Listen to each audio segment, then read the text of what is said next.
Vous écoutez Les Chroniques de Chicago, une campagne du jeu de rôle Vampire la Mascarade, 5e édition. Entrez dans le monde des ténèbres, mais soyez avertis, c'est un univers aussi violent qu'impitoyable, et nos joueurs y incarnent des monstres de la nuit qui pourraient être amenés à commettre de sinistres actions. Ce podcast se destine donc à une audience adulte.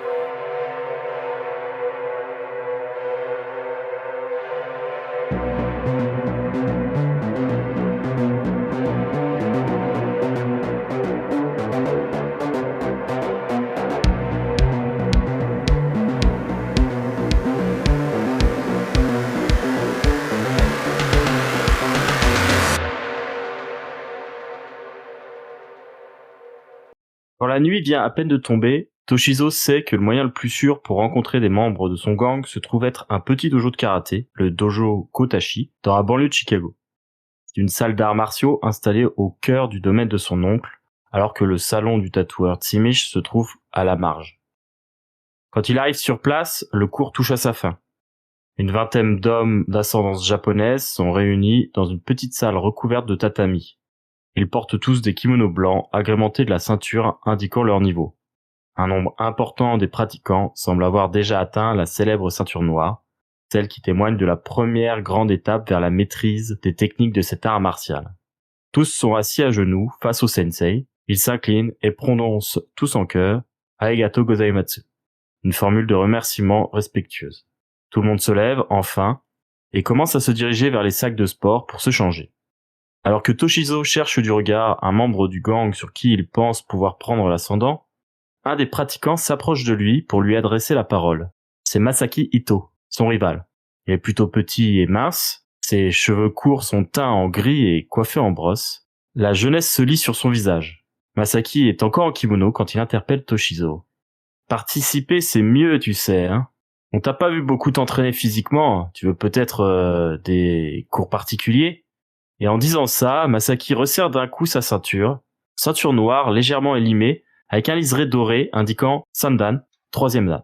Toshizo resserre sa ceinture blond transparent, qui doit être à peu près son niveau en karaté. Non, ça ira, merci, je suis pas venu pour ça. T'es sûr ? Parce qu'il paraît qu'un coup se monte et ce serait bien que pour une fois t'en sois. Comment ça ?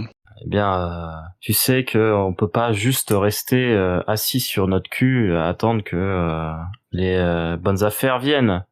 Faut bien qu'on se bouge de temps en temps et ça nécessite un peu d'huile de coude. Ouais, j'ai déjà des choses qui se montent de mon côté. Mais c'est quoi du coup ce coup dont tu parles ? Non, mais je vois que t'as pas l'air au courant. Je pense qu'on n'a pas du temps parler, c'est pas grave. J'imagine qu'on n'a pas jugé nécessaire de te le dire. C'est que tu dois pas être important. C'est pas moi qu'on va chercher quand on a besoin d'hommes de main pour faire les basses besognes. Mais la prochaine fois que t'auras des problèmes, on verra si tes petits muscles là, ils serviront à quelque chose. Chacun sa technique. C'est ça, ouais. Et tu le vois qu'il s'éloigne. Il cherche pas plus à t'embrouiller, il a d'autres choses à faire de toute façon. Il y a beaucoup de monde dans le dojo. Il y a une quinzaine de personnes. Là, ils sont tous en train de se changer. Il y en a certains que tu connais très bien, d'autres un peu moins. Le sensei, tu l'as déjà vu pas mal de fois. C'est un endroit que tu as l'habitude de visiter. Effectivement, t'es pas forcément la personne la plus assidue. T'as probablement été obligé de passer par là quand même à un moment donné. Et peut-être pas forcément la meilleure expérience de la vie de Toshizo. Non, je pense que c'était effectivement pas ce qu'il a préféré, dirons-nous. Et en tout cas, clairement pas ce pourquoi il était doué. Du coup, comment il s'y prend pour s'attirer l'attention de l'un des membres du gang et comment il s'y prend pour se retrouver seul avec lui et puis le pousser à, du coup, se laisser mordre en quelque sorte. Déjà attendre un peu qu'il y ait du monde qui commence à partir et il y ait moins de gens, voir aussi si éventuellement Masaki part pas faire un tour ailleurs, parce qu'il a déjà pas envie de se faire griller de base, mais encore moins par lui. Il sait que c'est un mec qui est capable de chercher la petite bête, quoi, ou le moindre truc suspect pour lui remettre dans les dents par la suite. Donc il préfère pas avoir un comportement tendancieux, on va dire, en sa présence. Oui, c'est compréhensible. Donc, du coup, est-ce que lui, il a l'air de rester, de partir Non, effectivement, après quelques minutes à attendre, Toshizo peut remarquer que Masaki s'en va, accompagné de plusieurs personnes. Là, dans le dojo, il reste plus que 5 élèves à peu près. Et le sensei, lui, est en train de ranger un petit peu ses affaires, s'assurer que tout soit en ordre avant de fermer la salle. il y a des gens que je connais dans les 5. Il y en a un, effectivement, que tu connais un petit peu. Il s'appelle Ikao Campbell. C'est un Afu qui a une vingtaine d'années à peu près, qui a récemment été intronisé dans le clan, mais qui forcément a une place un petit peu basse dans la hiérarchie du fait de son ascendance mixte, du coup. Comme le nom l'indique, un Afu, c'est quelqu'un qui est japonais et d'une autre origine. Du coup, c'est probablement son père du fait qu'il s'appelle Campbell. Du coup, je vais aller essayer de l'aborder. Campbell, c'est ça? Il est en train de refermer son sac. Il s'est déjà changé, il s'est déjà débarrassé de son kimono et il a retrouvé des habits de ville. Il relève la tête vers toi et il met un petit moment avant de te remettre parce que forcément, comme ça fait très peu de temps qu'il fait partie des Yamaguchi-gumi, il a pas forcément fait le tour de tout le monde, il connaît pas encore bien les gens. Tu vois qu'il a une petite hésitation avant de hocher la tête et de dire oui, c'est moi, bonsoir. Tu vois qu'il a pas l'air très sûr de la manière la plus appropriée de s'adresser à toi, comme il a pas l'air de trop se rappeler quelle place t'as dans la hiérarchie. Et il a l'air un peu bloqué dans sa posture parce qu'il ne sait pas comment réagir face à potentiellement un supérieur parce qu'il a envie de se faire bien voir. Je lui adresse un sourire qui se veut chaleureux et accueillant, on va dire. Et je m'enchéris. On n'avait pas dit que tu devais passer au salon pour voir pour ton encre? Non, de quoi tu parles? C'est toi le tatoueur, c'est ça? Ouais, tout à fait, ouais. Ça se passe bien depuis que t'es arrivé dans le clan? Oui, je fais de mon mieux.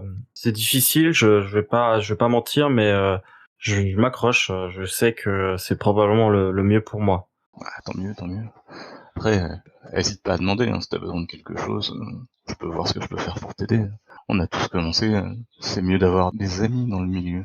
Et du coup, je me rapproche en discutant. Du coup, t'essayes de sympathiser un petit peu. Ouais, j'engage la discussion, j'essaye de le mettre un peu à l'aise, quoi. Très bien. Tu vas me faire ton jet de manipulation plus expérience de la rue, qui va servir de jet de chasse, en fait. Normalement, tu pourrais faire tout un tas de jets pour les différentes étapes de la chasse, mais pour simplifier le système et le fluidifier un petit peu, du coup, tu jettes juste un jet qui va symboliser un petit peu toutes ces tentatives que tu fais pour le mettre en bonne disposition avec toi et te permettre de le convaincre de se laisser faire d'une manière ou d'une autre. 6 succès. Même plus que ça, 6 succès critiques.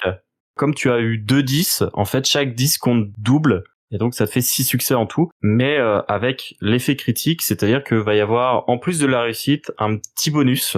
Il explose en fontaine de sang. Non, ça serait pas très bonus. Non, n'explose pas en fontaine de sang, ça ce serait plutôt un Messi Critical et ce serait une assez mauvaise nouvelle pour toi, en fait. Clairement, ça m'arrangerait moyen.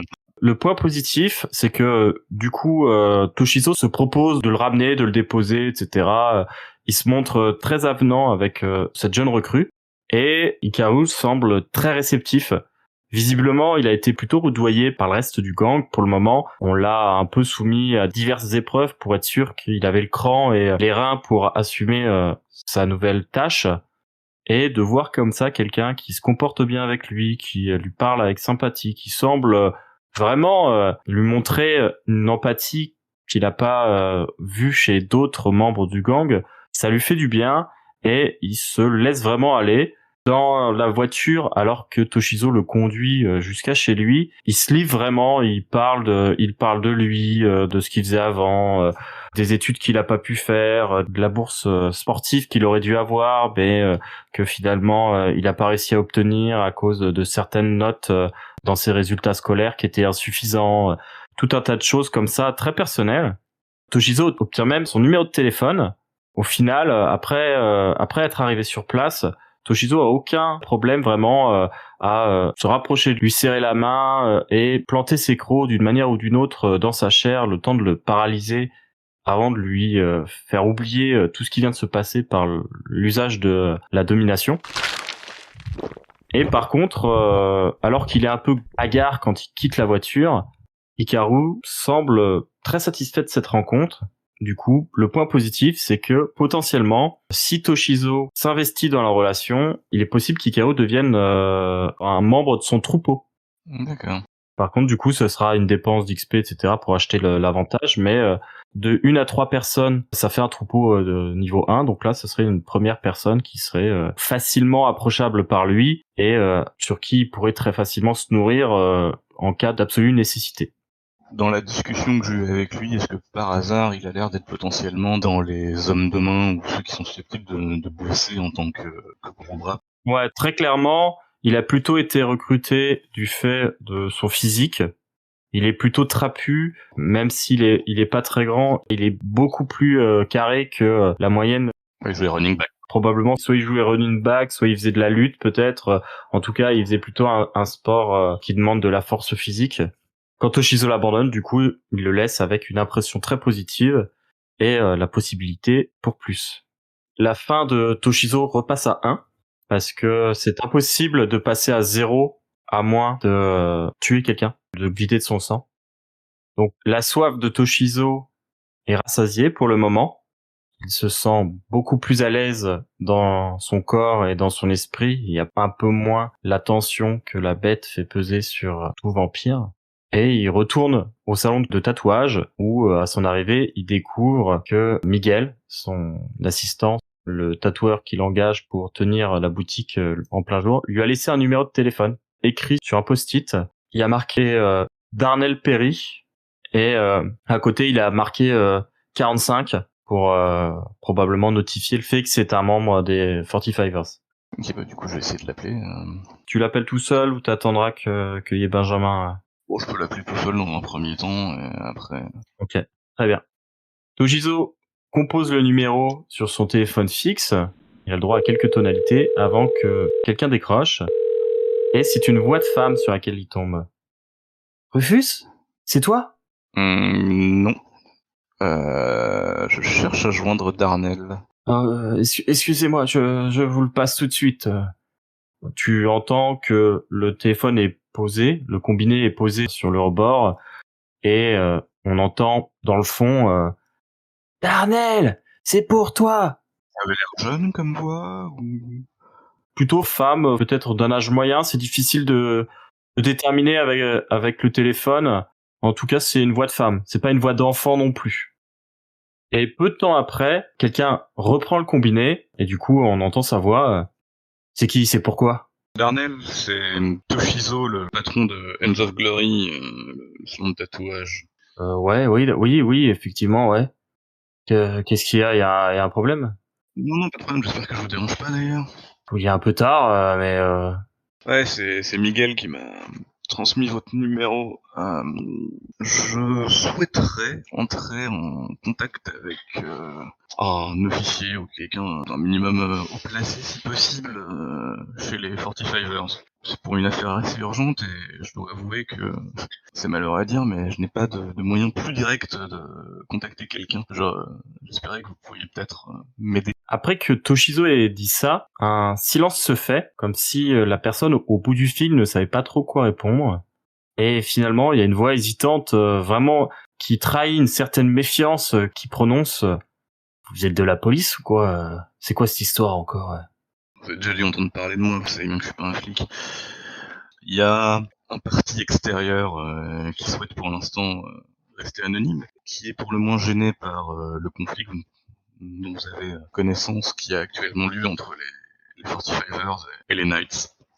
On m'a chargé de voir si je pouvais essayer de régler le problème. Et pour l'instant, j'aimerais autant avoir recours à la diplomatie si possible. Écoutez, on va pas parler de ça au téléphone. Par contre, si vous vouliez rencontrer quelqu'un pour parler de tout ça à votre place, je me rendrai sur le parking au croisement de la 45e Ouest et de Wet Drive. Bien, merci. Si jamais je peux renvoyer l'ascenseur, vous savez où me trouver. Ouais, moi je sais pas de quoi vous parlez. Allez, bonsoir. Et il raccroche le téléphone. L'adresse qu'il t'a donnée, t'as une vague idée de où ça se trouve. C'est effectivement sur la 45e, donc une des grandes rues qui traverse quasiment tout Gary et qui sert un petit peu de délimitation pour leur territoire aux 45ers, forcément. De ce que tu te rappelles un petit peu du coin, ça a l'air d'être une zone un peu commerciale avec des boutiques, des trucs comme ça. À cette heure-ci de la nuit, ça doit être à peu près vide. Ok. Si éventuellement, si je peux croiser Robert avant de partir, qui doit être, j'imagine, dans les environs. Toshizo passe quelques coups de fil pour joindre Robert, son ami membre lui aussi du gang, et le prévenir qu'il allait justement se rendre sur le territoire des 45ers et que s'il n'y a pas de nouvelles de lui d'ici quelques heures, peut-être qu'il faudra se renseigner à ce sujet. Et que Daichi doit savoir pourquoi je l'ai fait en théorie. Ouais, voilà. Il fait passer ce message, soit qu'il parvient à le contacter directement, soit qu'il parvient à passer par quelqu'un d'autre qui va le voir ou autre chose. En tout cas, c'est pas quelque chose de très difficile à faire savoir. Ouais, on va éviter d'aller se balader sur le territoire dans notre gang sans prévenir personne.